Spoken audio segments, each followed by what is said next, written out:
So I'm doing research and I am researching perimenopause and menopausal women. I'm writing a book on women's health and wellness, the science of wellness in women. And I have been stalled out for months on the perimenopause chapter because you see, here's what happened. I fell down this rabbit hole where women are not told what perimenopause looks like, and it can absolutely look like burnout. Perimenopause can look just like burnout, and you might not know it because you didn't know the symptoms of perimenopause. I personally also thought I was burned out, and I couldn't figure out why, because I was prioritizing rest and my children were doing well and my job was doing well and I was happy, and I didn't understand why I felt that way because it didn't make any sense. And the reason it didn't make any sense is because it was chemical. Yes, chemical. So you can do all the right things, but if your chemicals hate you, you're going to feel burned out. Because progesterone is a happy hormone, and when it leaves the party, so does some of your happiness.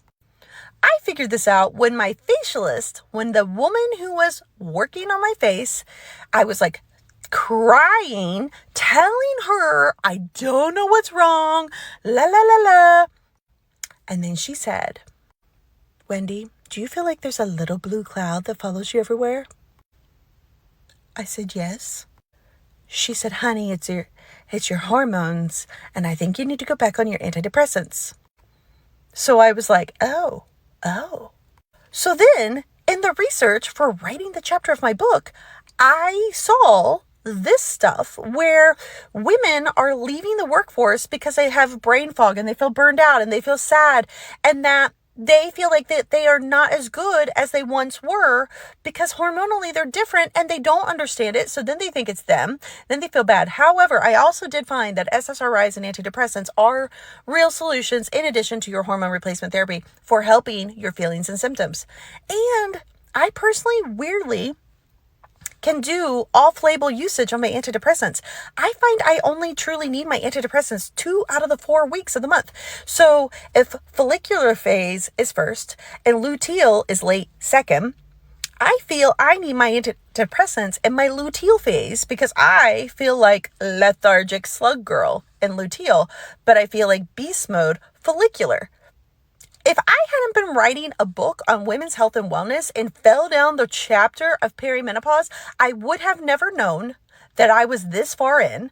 I would have never known all the feelings and brain fog and burnout that I felt was my hormones, and I wouldn't have pushed so hard for my hormone replacement therapy. Now, the people that loved and take care of me, like my massage therapist, my facialist, these are women who are 20 years older than me, and they saw it in me, and they told me, and I heard them, but my brain didn't fully click. And then when I read it with my own 2 eyes, I was like, they were right. So then I decided it was my mission to start telling every person with a vagina that would listen that you can feel like rubbish and there's nothing wrong with you. It's your body changing. And if you're feeling burned out and you don't understand why, it might be your hormones. You're not crazy. You're perimenopausal.